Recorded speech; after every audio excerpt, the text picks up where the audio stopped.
வார்த்தையே இல்லை இந்த அன்பை போலவே உலகில் அன்பேதும் இல்லை. இத ஆஸ் அ பாஸ்டரா நான் ரொம்ப உணர்றேன். ஏன்னா அது நிறைய சத்தியத்தை படிக்கிறோம் இல்லையா, பிரசங்கம் பண்றோம் இல்லையா.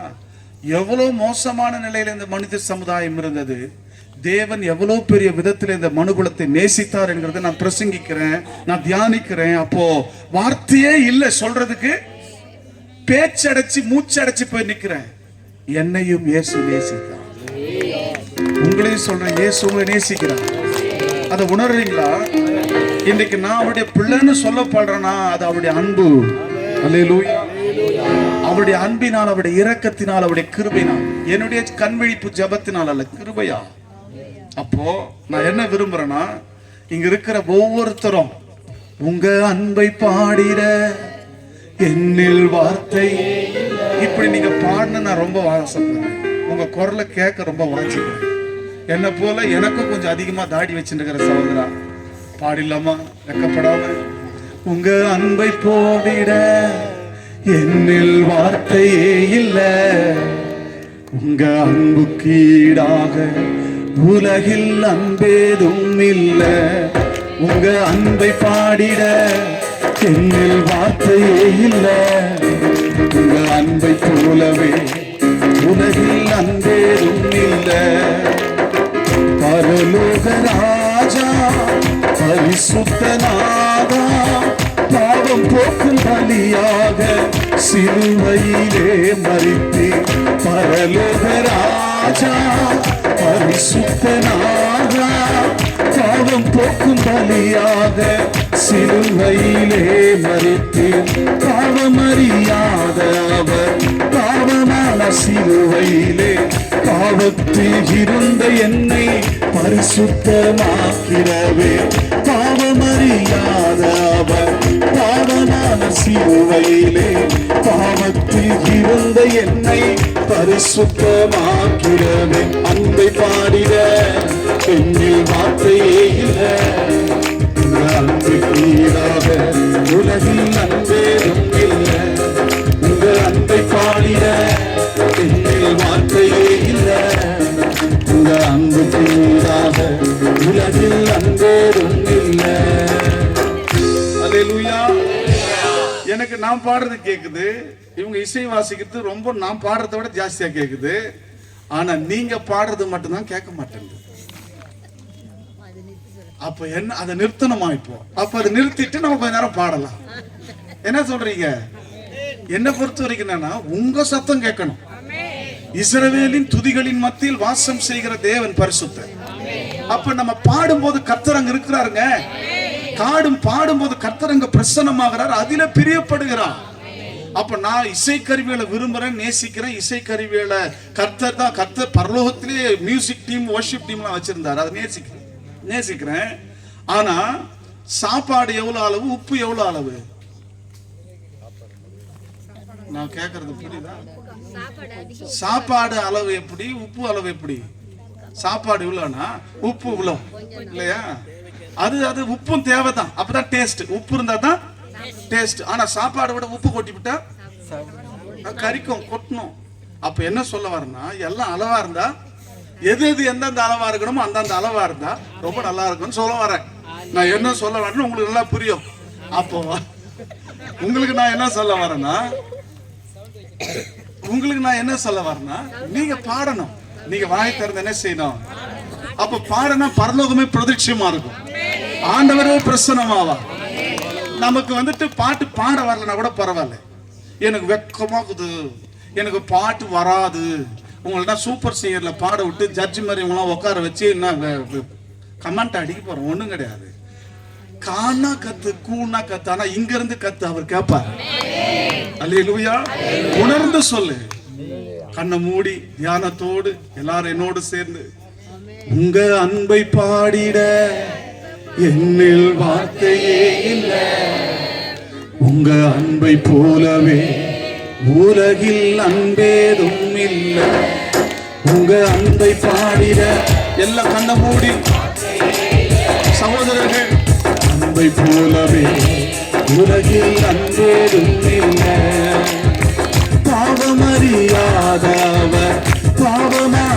சிலுவையிலே பாவத்தில் இருந்த என்னை பரிசுத்தமாக்கிறவே பாவமறியாதவர் பாவமான சிலுவையிலே பாவத்தில் இருந்த என்னை பரிசுத்தமாக்கிறவே அன்பை பாடிட எல்லா கண்ண மூடி உணர்ந்து சாமே அன்பை போலவே உலகில் அன்பேதும் இல்லை உங்க அன்பை பாடிட என்னில் வார்த்தையே இல்லை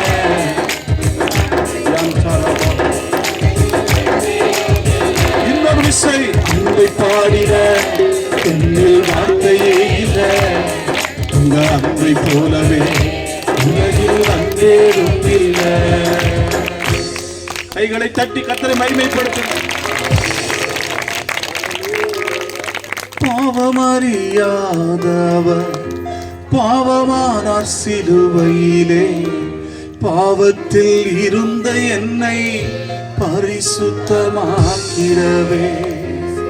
ரெண்டு கையை உயர்த்தி உங்க அன்பை பாடிட என்னில்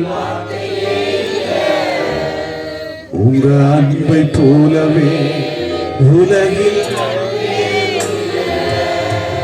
உங்க அன்பை பாடிட என்னில் உணர்ந்து அன்பை போலவே உலகில் அன்பேதும் இல்லை. வானத்தையும் பூமியும் படைத்த ஒன்றான மெய் தேவனே, எங்களோடு பேசும். நாங்கள் கேட்க ஆயத்தமாயிருக்கிறோம். உம்முடைய அன்பின் மகத்துவத்தை எண்ணி அன்பின் ஆழ மகலம் நீளம் உயரம் என்னதென்று விளங்கிக் கொள்கின்ற பிரகாசமுள்ள மனக்கண்களை எங்களுக்கு தந்து எங்களை ஆசீர்வதித்து வழிநடத்தும் இயேசுவின் நாமத்தில் பிதாவே, அல்லேலூயா. என்னோடு சேர்ந்து ஏசாயா 52வது அதிகாரத்துக்கு நேராக உங்கள் வேதத்தை திருப்பிக் கொள்ளுங்கள். ஏசாயா 52வது அதிகாரம்.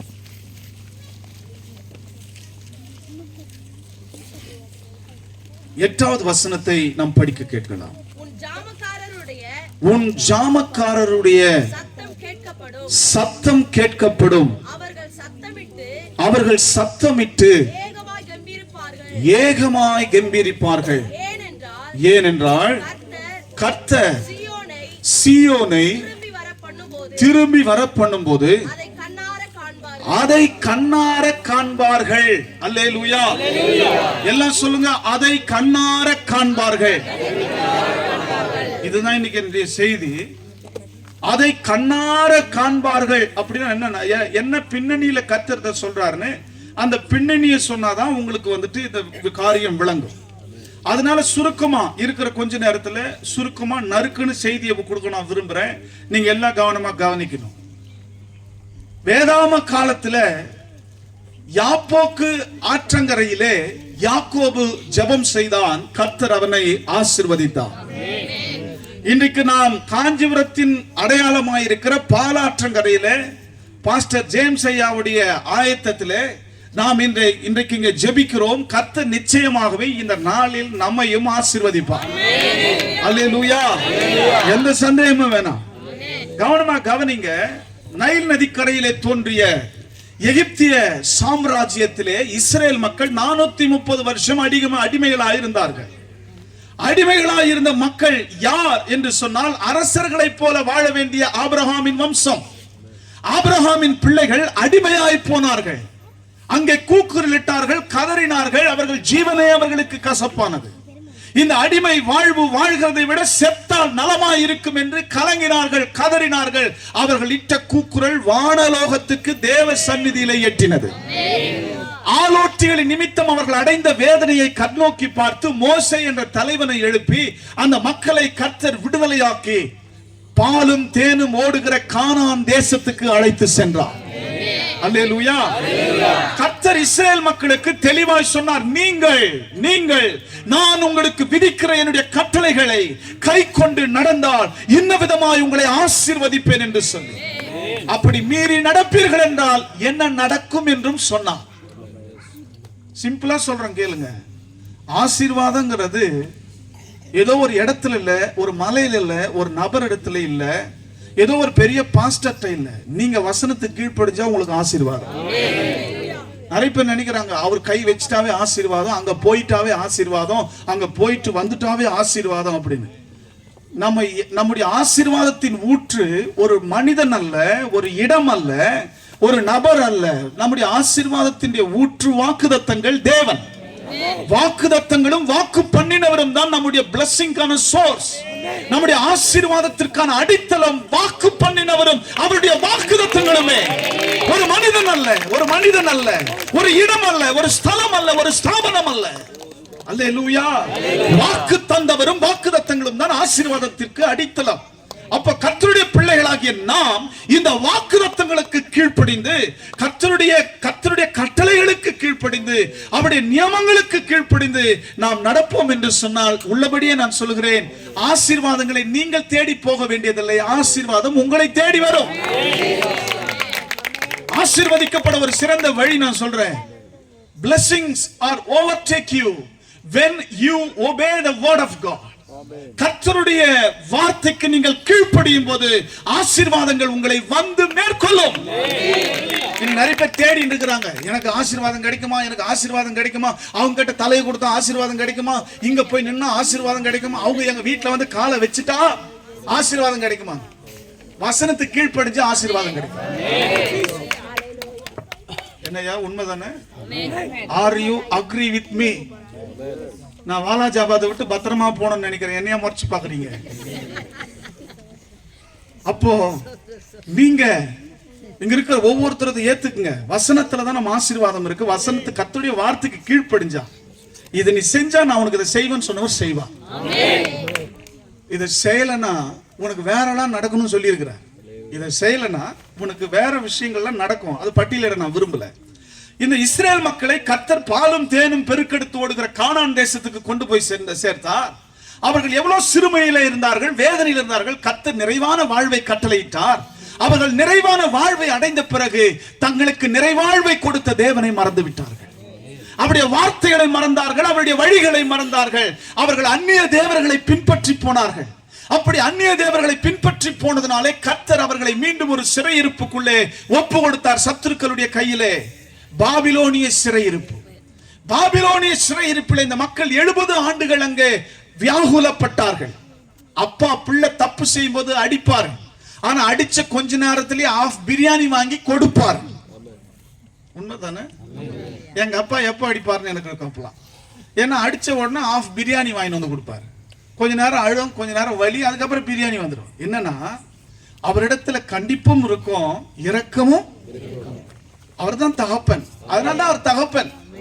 தகப்பனை போல இறங்குவேன்னு சொன்னா அதுதான். தப்பு பண்ணிட்டோம், ஆனா கர்த்தர் அதுக்கான தண்டனையும் கொடுத்துட்டாரு. கொடுத்துட்டாலும் நம்ம கஷ்டப்படும் போது அவர் மனசு கேட்கல.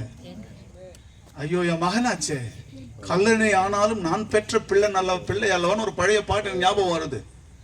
கல்லனா இருந்தாலும் இவன் நான் பெற்ற பிள்ளை இல்லையா, யாம் பிள்ளை இல்லையா, எப்படி மறப்பேன், எப்படி கைவிடுவேன், உன்னை எப்படி மறப்பேன், உன்னை எப்படி கைவிடுவேன். சிறியானவள் தன் கர்ப்பத்தின் பிள்ளைக்கு இறங்காமல் தன் பாலகனை மறப்பாளோ, அவள் மறந்தாலும் நான் உன்னை மறக்க மாட்டேன். How can I forget you? உன்னை நான் எப்படி மறப்பேன், உன்னை நான் எப்படி மறப்பேன். நாம் அவரை மறந்த போதும் அவர் நம்மை மறக்கவில்லை. நாம் அவரை விட்டு விலகி போன போதும் அவர் நம்மை தேடி வந்தார். அவருடைய அன்புக்கு வார்த்தையே இல்லைங்க. அப்போ இந்த மக்களை கர்த்தர் பாபிலோனிய சிறையிருப்புல ஒப்பு கொடுத்தார். ஆனாலும் அங்கே அவர்கள் பட்ட வேதனைகள், அடைந்த துன்பங்கள், அவர்களுக்கு நேர்ந்த இன்னல்கள் சொல்லி முடியாதவைகள். அடிமைகளாய் அந்நிய தேசத்திலே. அப்ப கர்த்தர் இரக்கம் செய்து அந்த மக்களுக்கு வாக்குத்தத்தத்தை கொடுக்கிறார். என்ன வாக்குத்தத்தத்தை கொடுக்கிறார்? மறுபடியும் உங்களை இந்த அடிமை வாழ்விலிருந்து விடுவித்து உங்களுடைய ஜென்ம பூமிக்கு நான் கொண்டு செல்வேன், உங்களுடைய சுய தேசத்துக்கு நான் கொண்டு செல்வேன், நீங்க பிறந்த ஊருக்கு உங்களை கொண்டு செல்வேன். அவங்களுக்குள்ள எவ்வளவு பெரிய ஒரு ஏக்கம் இருந்திருக்கு, யோசித்து பாருங்க. நான் சீக்கிரம் முடிக்கணும், நீங்க அதெல்லாம் கோஆபரேட் பண்ணுங்க. யோசித்து பாருங்க அவங்களுக்குள்ள எவ்வளவு ஏக்கம். என் நண்பன் ஒருத்தன் கனடால ஒர்க் பண்றான். அவன் ஒரு சாஃப்ட்வேர் இன்ஜினியரா அங்க ஒர்க் பண்றான். 3 வருஷங்களாவது மனைவி பிள்ளைகளை பார்த்து அவன் வீடியோ கால் வரும்போதெல்லாம் அழுவான். நான் வந்து என் பிள்ளைங்களை பார்ப்பனா இல்லை இங்கே செத்துருவனா, வீடியோ கால்லையே பார்த்துருக்கேன். என் குடும்பத்தை என்னால் பார்க்க முடியலையே, நான் சொந்த ஊருக்கு வர முடியலையே, என் சொந்த ஊருக்கு என்னால் ஒரு நாளும் வர முடியாது போல, அப்படி ஒரு சிக்கலை நான் இங்கே மாட்டின்னு இருக்கிறேன், நான் எப்படி இதில் எஸ்கேப் ஆகி வரப்போறேன்னு தெரியலையே அப்படின்னு அழறான் வீடியோ காலில். அவங்க குடும்ப சூழ்நிலை அவங்க இங்கே வர்றதை போல இல்லை. அப்ப நான் சொல்லுவேன், நிச்சயம் கர்த்தரோட கூட்டின்னு வருவாரு. அப்படி ஒருவேளை யோசித்து பாருங்க, இத்தனை வருஷங்களுக்கு பிறகு அந்த சகோதரன் அவன் ஊருக்கு வரான், இந்திய மண்ணில் காலை வைக்கிறான், அவன் பிறந்த ஊருக்கு வரான், அவன் சொந்த பந்தத்தை பார்க்கறான், அவனோடு சின்ன வயசுல ஓடி ஆடி விளையாடினவங்களை பார்க்கறான், அவங்க அப்பா அம்மாவை பார்க்கறான், கட்டின மனைவியை பார்க்கறான், பெத்த பிள்ளைய பார்க்கறான்னா அவனுடைய உணர்ச்சி பெருக்கு எப்படி இருக்கும்? அவனுடைய உணர்ச்சி பெருக்கு எப்படி இருக்கும்? எவ்வளோ பெரிய ஒரு ஆனந்த கண்ணீர் வடிப்பான், ஏக்க பெருமூச்சு. நான் போய் பார்ப்பனா, என் ஊருக்கு போவனா, என் பிள்ளைகளை பார்ப்பனா, ஏக்க பெருமூச்சு. 3 வருஷத்துக்கு 70 வருஷம் இந்த மக்கள் அந்நிய தேசத்துல அடிமைகளா இருக்கிறாங்க. அப்ப இவங்க ஒவ்வொருத்தருக்குள்ள என்ன இருந்திருக்கும்? என் ஊருக்கு நாங்க போவோமா, விடுதலை ஆவோமா, நாங்க விடுபடுவோமா, மறுபடியும் எங்க ஊருக்கு நாங்க போவோமா, எங்க பரிசுத்த நகரமாம் எருசலேமிலே ஆலயத்தை கட்டி மீண்டும் நாங்க கர்த்தரை ஆராதிப்போமா, மறுபடியும் நாங்க அங்க கர்த்தருக்கான பலிகளை செலுத்துவோமா, மறுபடியும் நாங்க எங்களுடைய அந்த அற்புதமான ஊருக்கு நாங்க போவோமா, அந்த பட்டணத்தை பார்ப்போமா, எங்கள் முற்பிதாக்களின் கல்லறை இருக்கின்ற அந்த தேசத்துக்கு நாங்கள் போவோமா என்ற ஏக்க பெருமூச்சு அவர்களுக்குள்ளே. அப்ப கர்த்தர் சொல்றாரு, என்ன சொல்றாரு கேளுங்க. 8வது வசனம், உன் ஜாமக்காரருடைய சத்தம் கேட்கப்படும். அப்படின்னா என்ன? ஜாமக்காரர்னா யாரு? ஜாமக்காரர்னா யாரு? வாட்ச்மேன். ஜாமக்காரர்னா யாருங்க? நம்ம ஊர்ல வாட்ச்மேன் இருப்பாங்க, ஏடிஎம் எல்லாம் 9 மணிக்கு மேல அவங்களே ஏடிஎம் இஸ் நாட் அண்டர் சர்வீஸ்னு போர்டு போட்டு உள்ள பட்டெல்லாம் போட்டு என்ன பண்ணுவாங்க, கொசுவத்தி கொளுத்தி வச்சுட்டு தூங்குவாங்க நம்ம ஊர் வாட்ச்மேன்ஸ். ஆனா அங்க வாட்ச்மேன்ஸ் இருந்தாங்க தெரியுமா, அவங்க இரவும் பகலும் சாமான் காப்பா, இரவும் பகலும் அவங்க பார்த்துக்கிட்டே இருப்பாங்க, ரொம்ப கவனமா பார்ப்பாங்க. அவங்க வேலை என்னன்னு கேட்டீங்கன்னா, சத்துருக்கள் வருகிறதை நகரத்தில் இருக்கிறவங்களுக்கு கூறி அறிவிச்சு எச்சரிக்கை செய்யணும். மட்டுமல்ல, வரப்போகும் தீமையை மட்டுமல்ல, இங்கிருந்து போன சேனை சத்துருக்களை ஜெயிச்சுட்டு ஜெயக்கொடி ஏந்தி ஆரவாரத்தோடு தூரத்தில் இருந்து வரானா, அந்த வெற்றியின் சத்தத்தை அந்த ஜாமக்காரர்கள் என்ன செய்யணும்? நகரத்தாருக்கு அறிவிக்கணும். இப்ப கர்த்தர் சொல்றாரு, நான் என் தேசத்துக்கு போவேனா, என் நகரத்தை கண்ணால பாப்பனா, என் ஊருக்கு நான் போவனா? இது சாத்தியமா? இங்கிருந்து எங்களை விடுதலையாக்க மோசேவை போல யோசுவாவை போல ஒரு தலைவன் மீண்டும் வருவானா அப்படின்ற ஏக்கம் அவர்களுக்குள்ள இருந்த போது கர்த்தர் சொல்கிறார், ஜாமக்காரரின் சத்தம் கேட்கிற காலம் வரும். அப்ப கர்த்தர் என்ன சொல்றாரு? ஜெயதோனி கேட்கிற காலம் வரும். ஜாமக்காரர்கள் வாட்ச்மேன்ஸ் உங்களுடைய வெற்றியை டிக்ளேர் பண்ற நாள் வரும். கர்த்தர் சொல்றாரு, அவர்கள் சத்தமிட்டு ஏகமாய் கம்பீரிப்பார்கள் அந்த வெற்றி நிமித்தம். ஏனென்றால் கர்த்தர் சீயோனை திரும்பி வர பண்ணும்போது அதை கண்ணார காண்பீர்கள். நான் பாப்பனா, என் ஊருக்கு போவனா அப்படின்னு இருந்தவனுக்கு கர்த்தர் சொல்றாரு, நான் திரும்பவும் ஊருக்கு கூட்டு வருவேன். உன் நகரத்தை, உன் ஊரை, உன் வாசலை நீ கண்ணார பாப்ப. பார்ப்பேனா என்ற ஏக்கத்தோடு இருக்கிற காரியத்தை நீ கண்ணார பார்ப்பாய் என்று கர்த்தர் சொன்னார். இன்றைக்கு உங்களுக்கு என்ன செய்தி தெரியுமா? இதிலிருந்து உங்க வாழ்க்கையில சில காரியங்களை குறித்து நீங்க ஏங்கிக்கிட்டு இருக்கலாம். இதை நான் கண்ணார பார்ப்பனா, என் வாழ்க்கையில் இது நடக்குமா, நிச்சயமா நாங்க போவனா, என் பிள்ளைகள் ஒற்றுமையா இருக்கிறத, என் பிள்ளைகள் ஆசீர்வாதமா இருக்கிறத, நாங்க நல்லா இருக்கிறத என் கண்ணால நான் பார்ப்பனா, இல்ல இப்படியே இருந்து நான் செத்து போயிருவேனா அப்படின்ற ஏக்கத்தோடு இருக்கிறீர்களா? நான் சொல்லுகிறேன், கர்த்தர் உங்க வாழ்க்கையில நீங்கள் எதையெல்லாம் பார்ப்பேனா என்று ஏங்கினீர்களோ அதை எல்லாத்தையும் கர்த்தர் உங்களை பார்க்க செய்வார். எத்தனை பேர் விசுவாசிக்கிறீங்க? நிறைய போதக பிதாக்கள் இருக்கீங்க. நான் சொல்லுகிறேன், உங்க வாழ்க்கையில, உங்க ஊழியத்துல, உங்க தரிசனத்தின் நிறைவேற்றத்தை நீங்கள் கண்ணார காண்பீர்கள். ஒருவேளை இப்படி நினைக்கலாம், இத்தனை வருஷம் தரிசனத்தை சுமந்து நிற்கிறோம், இவ்வளவு தரிசனத்தை கர்த்தர் கொடுத்திருக்கிறார், ஆனா எதுவுமே நடந்தது போல எனக்கு தெரியலையே, ஒருவேளை என் பேரன் செய்வானோ, ஒருவேளை என் பிள்ளை இல்ல. உங்க கண்ணால நீங்க அதை பார்ப்பீங்க. அந்த ஃபுல்ஃபில்மெண்ட், அந்த நிறைவேறுதலை உங்க கண்ணால நீங்க பார்ப்பீங்க. அந்நிய கண்கள் அல்ல, உங்கள் சொந்த கண்களால நீங்க பார்ப்பீங்க. அது நடக்கும், அது வாய்க்கும், அதை நீங்கள் பார்ப்பீர்கள். உங்கள் மேன்மையை பார்ப்பீர்கள், உங்கள் தரிசன நிறைவேறுதலை பார்ப்பீர்கள், உங்கள் உயர்வை பார்ப்பீர்கள், நீங்கள் எதிர்பார்த்தவைகள் நடக்கிறதை பார்ப்பீர்கள். அநேகருக்கு மத்தியில் உங்கள் தலை உயர்த்தப்படுவதை நீங்கள் பார்ப்பீர்கள். அல்லேலூயா. எம்ஜிஆர் மெடிக்கல் காலேஜில் ஐசியூ வார்டுல ஏறக்குறைய 1000 கோடி சொத்துக்கு அதிபதி சபான் அப்படின்ற ஒரு ஐயா கேன்சரால பாதிக்கப்பட்டு கடைசி ஸ்டேஜ். என்னுடைய பைபிள் காலேஜ் கிளாஸ்மேட், 90 வயசு இருக்கும். அவருக்கு ஒரே ஒரு ஆசை, அந்த ஆலயத்தை கட்டி முடிச்சிடணும். பணம் இருக்கு, ஆனா எனக்கு குணம் இல்லையே, நான் வந்துட்டு குணமா இல்லையே, சுகமா இல்லையே, என் உடம்புல கேன்சர், டாக்டர்ஸ் எத்தனை கோடி கொடுத்தாலும் இன்னும் உங்களை காப்பாற்றவே முடியாதுன்னு சொல்லிட்டாங்களே, 82% கேன்சர் உங்களுக்கு பாதிச்சிருச்சுன்னு சொல்றாங்களே, அந்த ஆலயத்தை கட்டி முடிப்பனா அப்படின்ற ஏக்கம். கர்த்தர் அந்த ஐசியூ வார்டுல தரிசனமானார்.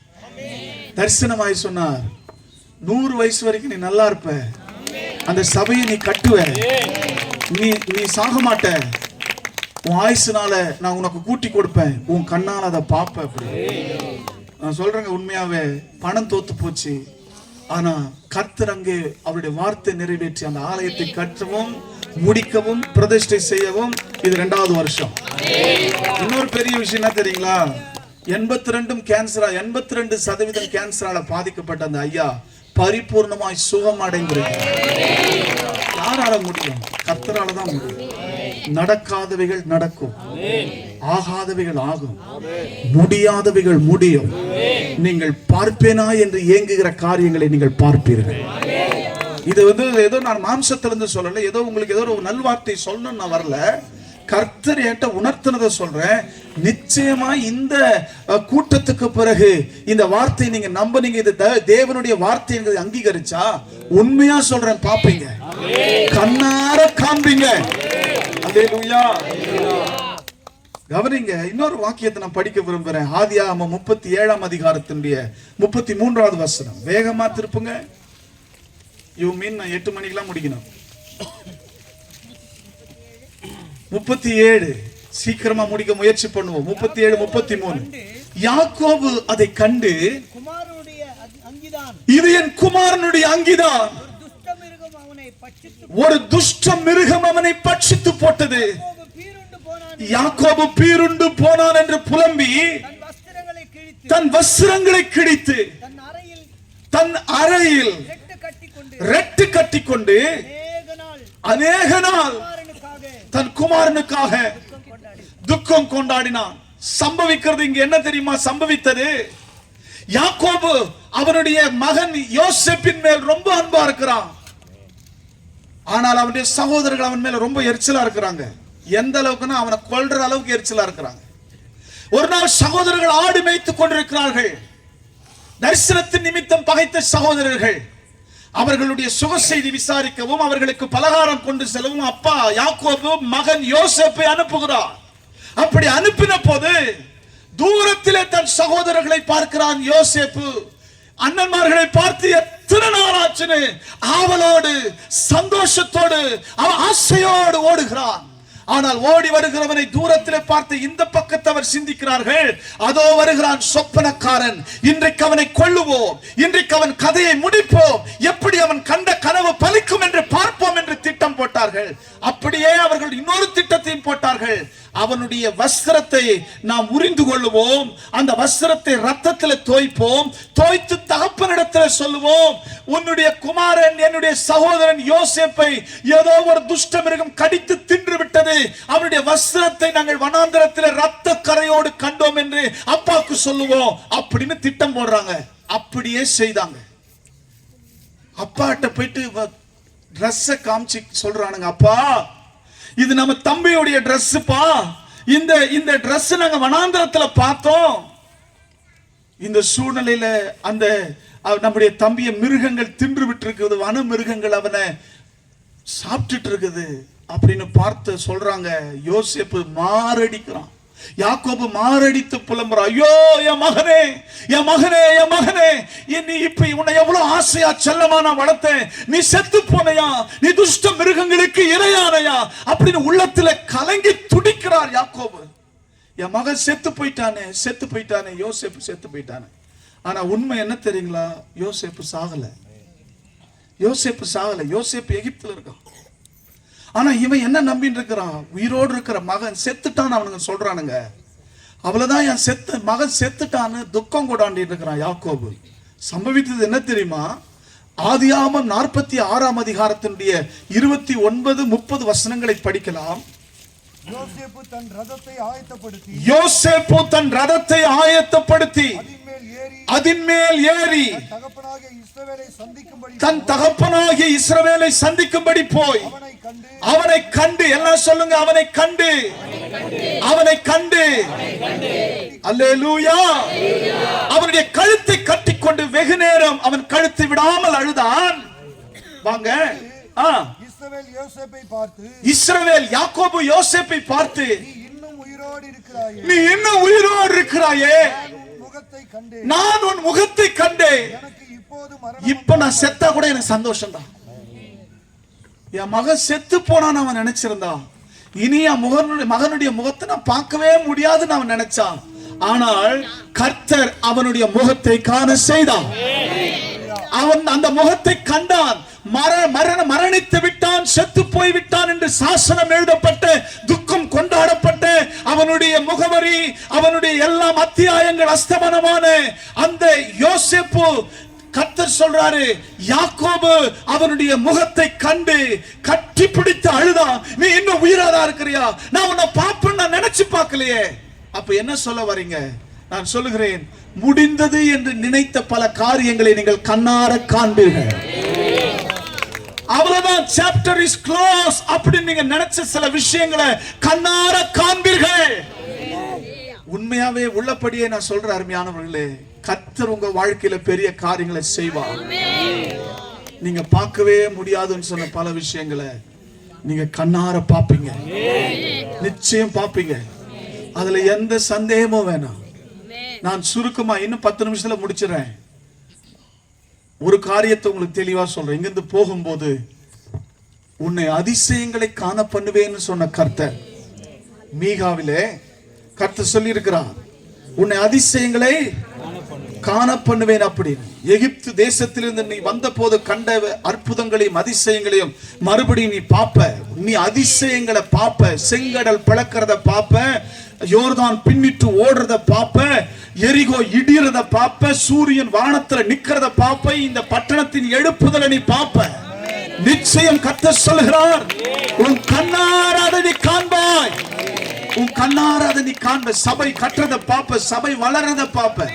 சாட்சியா சொல்றேன், உங்களுக்கு சாட்சியா சொல்றேன்.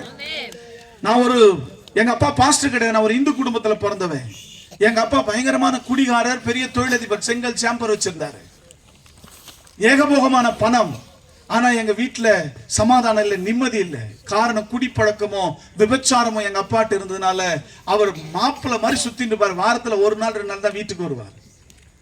எங்களுக்கு அது மட்டும் இல்ல, பக்திமான். சிவன் கோயில் கட்டி கொடுத்துருக்கிறோம், சாய்பாபா கோயில் கட்டி கொடுத்துருக்கிறோம். காஞ்சிபுரத்துல ஹவுசிங் போர்ட்ல சாய்பாபா கோயில் இருந்துச்சு, இப்ப இடிச்சிட்டாங்க. அந்த கோயில் எத்தனை பேர் கேள்விப்பட்டிருக்கீங்க? ஹவுசிங் போர்ட் சாய்பாபா கோயில், அதை கட்டினது எங்க அப்பா தான். 100% மொத்த காசு எங்க காசு. அதுல இருந்த 100 மொத்த செங்கலும் 100% எங்க செங்கல். அப்போ கதிர்பூர்ல இருக்கிற சிவன் கோயில், பைபாஸ் இருக்கிற சிவன் கோயில், அதனுடைய மதில் சுவரெல்லாம் கட்டினது நாங்க தான். எங்க ஊர்ல 3 நாள் திருவிழா, எங்க குடும்பத்தின் தலைமையில 1 நாள் திருவிழாவின் மொத்த செலவு நாங்க எடுத்துக்குவோம். எங்க அம்மா மேல அங்காள பரமேஸ்வரி வந்து ஆடும். எங்க அம்மா மேப்பில் அடிப்பாங்க, குறி சொல்லுவாங்க. எங்க பெரியம்மா இன்னும் காலி ஆடிட்டு இருக்கிறாங்க, மயான கொள்ளைக்கு ரெடி ஆகிட்டு இருக்குது, இன்னும் காலி ஆடிட்டு இருக்குது. வாரத்துல 6 நாளும் எங்க அம்மா தலை குளிச்சுட்டு தலையை தோட்டாம செண்டு போட்டுக்கின்னு காலுக்கு செருப்பு போடாம எங்க ஊர்ல இருந்து எந்தெந்த கோயில் விசேஷமோ அந்தந்த கோயிலுக்கு வாரத்துல என் புருஷன் மாற மாட்டானா திருந்த மாட்டானா கோயில் குளமா நடந்துட்டு இருப்பாங்க, எங்களை ஸ்கூலுக்கு அனுப்பிட்டு. அப்ப இந்த இவ்வளவு பக்தி உள்ள குடும்பம் மாத்திரமல்ல, எங்க அப்பா வந்துட்டு ரொம்ப முரட பக்தி உள்ளவர் மட்டுமல்ல, கிறிஸ்தவத்தை எதிர்த்தோம். எங்க ஊருக்கு இயேசு கிறிஸ்துவ குறித்து சொல்ல வந்த, எனக்கு ஞானஸ்தானம் கொடுத்த, எங்க அப்பாவுக்கு ஞானஸ்தானம் கொடுத்த பாஸ்டரை எங்க அப்பா ஓட தெத்தி அடிச்சிருக்கிறார். உங்களுக்குலாம் வேற வேலை இல்லையாடா, வயிற்று சோத்துக்கு மோல் அடிக்க மாட்டீங்க, வெக்கமா இல்ல உங்களுக்குலாம்? உழைக்கிறதுக்கு நீங்களாம் வந்துட்டு கஷ்டப்பட்டுக்குன்னு இந்த மாதிரி ஊரா மோல் அடிச்சுக்கின்னு சோறு துண்ண வந்துட்டீங்க. இப்படியே பாஸ்டர்ஸ்களுக்கு எவ்வளவு கேவலமா பேசுறோமோ அவ்வளவு கேவலமா பேசுவார். அங்க யாரா கைப்பிரதி கொடுத்திருந்தாங்கன்னா அந்த கைப்பிரதி போய் பிடிங்கி கிழிச்சு போடுவார். உங்களுக்கு வேற வேலை இல்லடா அப்படின்னு அசிங்கமா பேசுவார். ஊழியக்காரர்கள் சொல்ல முடியாத வார்த்தையில கேட்பார். எங்களுக்கு யாரு இயேசு நேசிக்கிறாருன்னு சொல்லல, இயேசுவை பத்தி எங்களுக்கு யாரும் சொல்லவும் முடியாது, சொன்னா உதப்பட்டுக்குன்னு தான் போனோம்.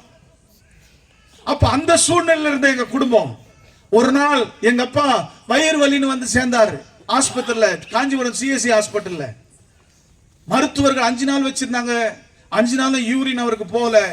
இங்கிருந்து ராமச்சந்திரா மருத்துவமனைக்கு அனுப்புனாங்க. 15 நாள் ட்ரீட்மெண்ட்.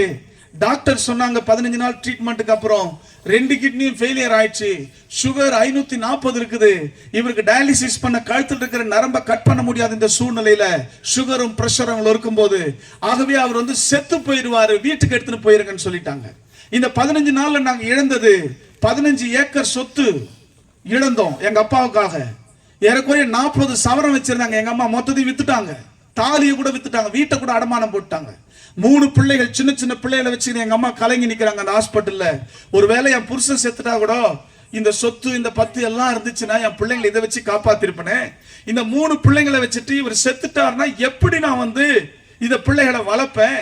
இளம் விதவையா இந்த பொல்லாத சமுதாயத்தில் நான் எப்படி உயிர் வாழ்வேன்? நான் கும்பிட்ட தெய்வங்கள் எங்க அப்படின்னு கலங்கி துடித்த வேலை.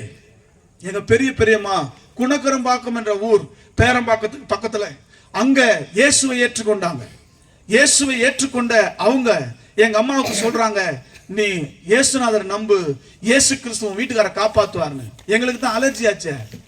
எங்க அம்மா அந்த சூழ்நிலையில சொல்றாங்க, என் கஷ்டத்தை பயன்படுத்தி நீ என்ன கிறிஸ்தவளா மாத்த பாக்குற, என் வீட்டுக்காரன் செத்தா எடுத்து போட்டு போறேன், வந்தியா உன் வேலையை பார்த்துன்னு போ, இயேசு கோசுன்னு சொல்ல வந்துட்டேன் அப்படின்னு எங்க அம்மா எங்க பெரியம்மாவை திட்டி அனுப்பிட்டாங்க. ஆனாலும் அவருடைய ஜீவன் பிரிய போற நேரத்திலே அவர் இயேசுவை நோக்கி கூப்பிட்டா. நான் உன்னை நம்பல, ஆனா நீ உண்மையான தெய்வம் அப்படின்னா என் வீட்டுக்காரனை நல்லாக்கு. அப்படி நீ என் வீட்டுக்காரன் நல்லாக்கிட்ட ஜபம் பண்ண தெரியாது, அவிசுவாசி, கங்காலம் ஆடின்னு இருக்குதுன்னா தெரியும். நீ உண்மையான சாமினா என் வீட்டுக்காரனை காப்பாத்து. அப்படி காப்பாத்திட்டா காலமெல்லாம் உன்னைய கும்பிடுறேன். ஒரு அவிசுவாசி பண்ற ஜபம் அந்த ஹாஸ்பிட்டல்ல கத்துற அந்த ஜபத்தை கேட்டார்.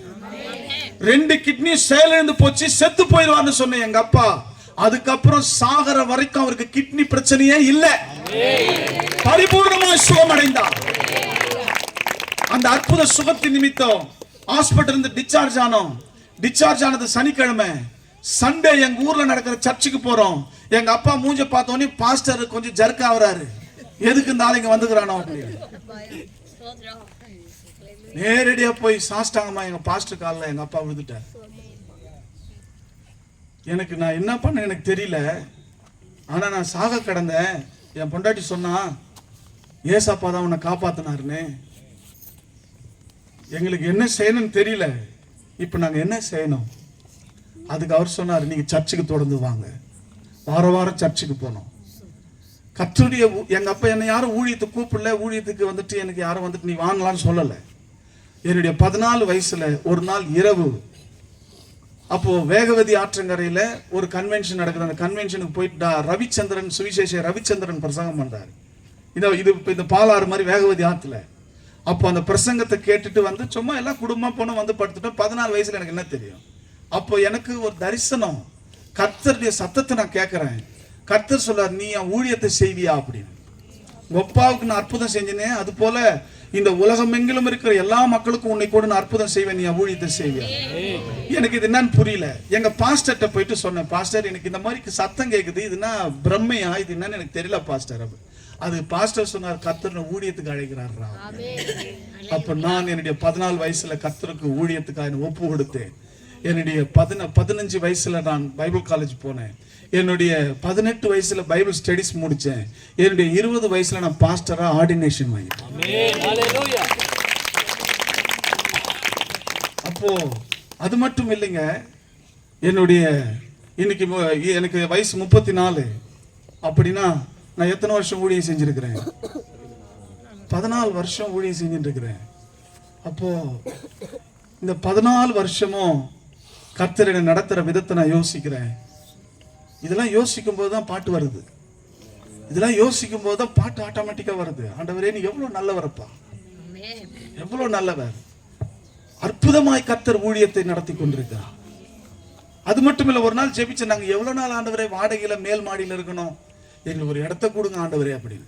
அப்ப கர்த்தர் சொன்னார், இடம் வாங்கறதுக்கு உங்க கையில என்ன இருக்குது?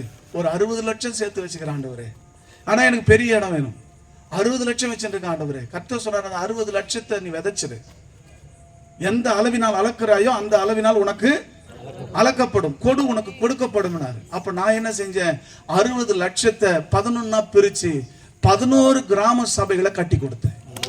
எங்களுக்கு அவங்களுக்கு எந்த சம்பந்தமும் கிடையாது. நீ கட்டி கொடுத்து பிரதிஷ்டைக்கு போனோம் பாருங்க, அதோட இது வரைக்கும் நாங்க போனதே இல்லை. 11 கிராம சபைகளை கட்டி கொடுத்தேன். மாத்திரமல்ல, எத்தனையோ சபைகளுக்கு நான் ஹெல்ப் பண்ணேன், சப்போர்ட் பண்ணேன். கர்த்தாவே விதைன்னு சொல்லுங்க, விதைச்சிட்டேன். இருந்தது எல்லாத்தையும் என்ன பண்ணிட்டேன், விதைச்சிட்டேன். எங்க அம்மா சொன்னாங்க, உனக்கு பைத்தியம் பிடிச்சி போச்சு அப்படின்னு. உன்னை ஒன்றும் பண்ண முடியாது, உனக்கு பைத்தியம் பிடிச்சி போச்சு அப்படின்னு.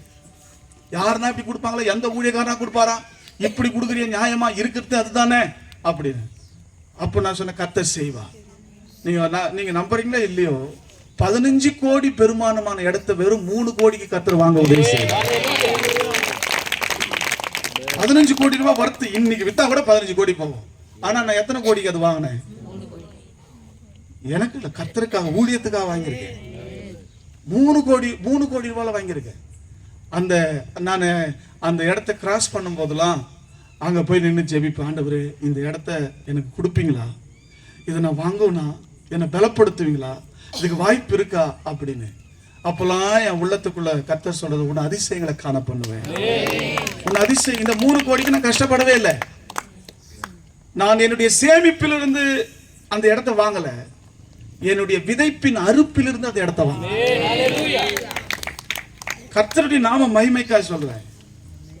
நம்ம தமிழ்நாட்டில் பிரபலமா இருக்கிற ஒரு ஊழியக்காரர் என்னை அவருடைய வீட்டுக்கு விருந்துக்கு அழைத்து அவர் என்னிடத்துல சொன்னார், கர்த்தர் என்கிட்ட பேசினாரு, உனக்கு ஒரு செக் கொடுக்க சொல்லி நீ வீட்டுக்கு போய் தான் திறந்து பார்க்கணும் அப்படின்னு. அவர் கொடுத்த செக் நான் வீட்டுக்கு வந்து திறந்து பார்த்தா ஃபில் பண்ணிருக்கிறேன். நான் பிளாங்க் செக். நான் பாஸ்டர் ஐயா ஃபோன் பண்ண, ஐயா என்ன ஐயா பிளாங்க் செக் கொடுத்துருக்கிறீங்க, எவ்வளவு வேணுமோ எழுதிக்குங்க. எவ்வளவு வேணுமே. எனக்கு அதிர்ச்சி ஆச்சு. இவர்னா காமெடி பண்றாரு, ஒரு வேலை பேலன்ஸ் இல்லையா அக்கௌண்ட்ல, இல்ல ரொம்ப வெயிட்டான ஆள், அவர் பேலன்ஸ் இல்லாம இருக்கலாம் வாய்ப்பு இல்லை. நான் சொன்னேன், ஐயா எனக்கு 3 கோடி தேவை, எழுதிக்கோ. ஒரே வாரத்தில் முடிஞ்சு போச்சு. எழுதி 3 கோடி எடுத்துட்டேன். அதிசயங்களை காணப்படும். நான் காண்பேனா என்று நீங்க நினைக்கிற காரியங்களை கண்ணார காண்பீர்கள். கர்த்தர் உங்க வாழ்க்கையில நீங்க நினைச்சு கூட பார்க்க முடியாத அற்புதங்களையும் அதிசயங்களையும் கர்த்தர் செய்வார். ஆண்டவரால முடியாத காரியம் எதுவுமே இல்லைங்க. எத்தனை தடைகள் வந்தாலும், எத்தனை எதிர்ப்புகள் வந்தாலும், எத்தனை மனித சக்திகள் எழும்பினாலும், எத்தனை போராட்டங்கள் வந்தாலும், சஞ்சலங்கள் வந்தாலும், அவர் சொன்னதை அவர் செய்வார். நீங்கள் உங்கள் கண்ணார அதை காண்பீர்கள். காண்பீர்களா? எல்லாரும் எழுந்து நின்று ஆண்டவரை நோக்கி பார்க்க. நான் அதை கண்ணார பார்ப்பேன். உங்க வீட்டு இருக்கும் ஏதாவது ஒரு காரியம், நான் இதை பார்ப்பனா, இது என் வாழ்க்கையில நடக்குமா, இது எனக்கு சாத்தியமாகுமா அப்படின்னு உங்க மனசுக்குள்ள